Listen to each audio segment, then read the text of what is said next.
ఈరోజు జరిగిన మ్యాచ్ ఏదైతే ఉందో ఆస్ట్రేలియా వర్సెస్ జింబాబ్వే అనేది హైలైట్ మ్యాచ్ అండి. ఈ T20 వరల్డ్ కప్‌లోనే అసలు స్టార్టింగ్ నుంచి కూడా జింబాబ్వే అసలు ఓడిపోకూడదనే వచ్చినట్టుంది. మీరు చూసింటే పవర్ ప్లేలో వికెట్ ఇవ్వకుండా స్కోర్ కొట్టడం కానీ, లేకుంటే వాటిని ఒక బిగ్ స్కోర్‌గా చేయడం కోసం రజా వీళ్ళు వచ్చినప్పుడు ఆడడం కానీ, నేనైతే బాగా ఎంజాయ్ చేశాను ఈ మ్యాచ్‌ను. మీరెలా చేశారో చెప్పండి. చాలామంది అంటారు ఇది అప్సెట్ అని, నాకైతే మిరాకిల్ అండి. హాయ్ ఎవ్రీవన్, మీరు ఎప్పుడైతే చూస్తున్నారు నా కొత్త ఛానల్ ఇది. ఇక నేమ్ కూడా పెట్టలేదు, తర్వాత పోస్ట్ చేసేటప్పుడు నేమ్ కూడా ఉంటుంది. ఈ వీడియో చేయడానికి కారణం ఏంటంటే ఈరోజు మ్యాచ్ వల్ల నాకైతే ఆనందం కలిగింది. దాన్ని అయితే మీతో షేర్ చేసుకోవాలనుకుంటున్నాను. ఎప్పుడైతే ఆస్ట్రేలియా వచ్చేసి 170 కొడతా అనుకున్నా, నేను కూడా డిఫెండ్ చేసుకుంటుంది అనుకున్నాను. ఎందుకంటే ఆల్రెడీ వాళ్ళ దగ్గర ముజర్బానీ కానీ మంచి బౌలర్లు ఉన్నారు జింబాబ్వే సైడు. కానీ అక్కడ మ్యాక్స్వెల్ ఉన్నంతసేపు అయితే ఛాన్స్ ఉంది. ఎందుకంటే ఇంతకుముందు సేమ్ ఇలాంటి సిచ్యువేషన్లోనే ఆఫ్ఘనిస్తాన్ వాళ్ళు 200 కొట్టించారు కదా మ్యాక్స్వెల్ని. ఆ మ్యాచ్ మాది జరుగుతుంది అనుకున్నాను నేనైతే. కానీ ఎక్కడో జింబాబ్వే గెలుస్తుంది అనేట ఆనందం ఉండింది. ఎందుకంటే జింబాబ్వే మంచి టీమే, అంత దారుణమైన టీం ఏం కాదు. బంగ్లాదేశ్ మాదిరి, పాకిస్తాన్ మాదిరి ఎవరి జోలికి పోరు. వాళ్ళు స్లెడ్జింగ్ కానీ, ఒకరిని తక్కువగా మాట్లాడడం కానీ అట్లాంటివి ఏమి ఉండవు. మంచి టీం చెప్పాలంటే, కామ్గా ఆడతారు.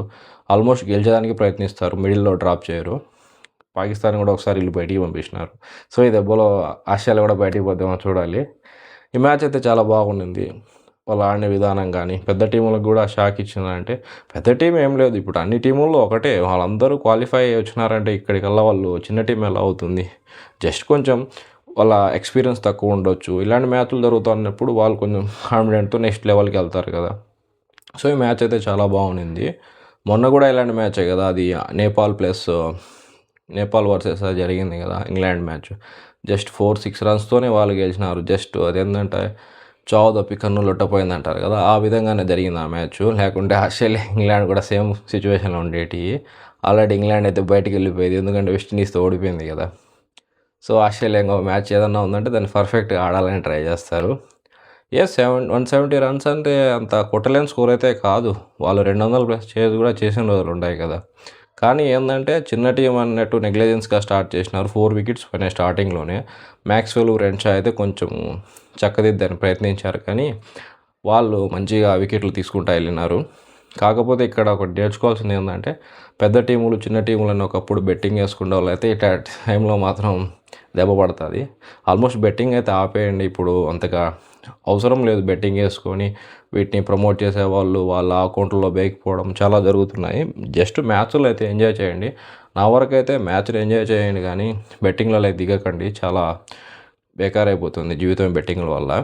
సో మన టాపిక్లోకి వస్తే ఏంటంటే, ఆస్ట్రేలియా టీం వచ్చేసి నెక్స్ట్ జరిగే మ్యాచ్లు పర్ఫెక్ట్గా ఆడాలి. ప్లస్ వచ్చేసి పెద్ద టీంలు సౌత్ ఆఫ్రికా, ఇంగ్లాండ్ కానీ, నెక్స్ట్ న్యూజిలాండ్ కానీ, ఈ టీం ద్వారా ఈ జరిగిన మ్యాచ్ వల్ల కొంచెం నేర్చుకునేదానికి అయితే ఉంటుంది.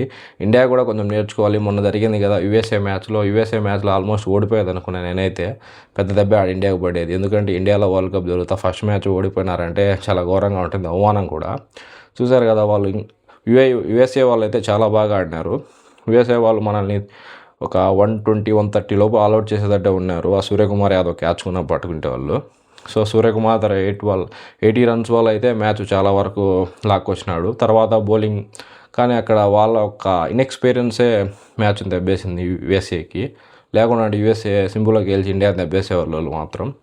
ఆడ ఒకటి రీజన్, స్టార్టింగ్లో వికెట్లు పోవడము, తర్వాత వచ్చేసి ఓవర్లు మింగుంటా రన్ రేట్ పెంచుకుంటూ పోయినారు. అయినా కానీ లాస్ట్లో 30 రన్స్ ఒక అతను కొట్టినాడు కదా, ఆ 30 రన్స్ వల్ల చాలా దెబ్బ పడింది. ఇండియాకు కూడా నెట్ రన్ రేట్ అవన్నీ తగ్గిండాయి. అదే కూడా ఆ టైంలో ఒక 2 ఓవర్లు ఉండేసి 2 ఓవర్లకు 25 అట్టు కొట్టాలంటే కొట్టేవాళ్ళు వాళ్ళు కూడా. ఆడ ఏమన్నారు అంత ఉందంటే ఇండియా సూర్యకుమార్ యాదవ్ వల్లనే బయటపడింది. సో ఇలాంటి మ్యాచ్లు అయితే ఇంకా జరగాలి నేనైతే అనుకుంటున్నాను. నేను ఈ ఛానల్ పెట్టడానికి కూడా కారణం ఏంటంటే, మనలో ఫీల్ అవ్వడం కంటే బయటికి చెప్పుకోవడమే బాగుంటుంది కదా. ఇలాంటి విషయాలు జరిగినప్పుడని ఈ ఛానల్ పెట్టినాను. ఇంకా మన ఛానల్ ఇలాంటి వీడియోలు అయితే చాలా వరకు వస్తుంటాయి. Please subscribe and share, like our content. Thank you.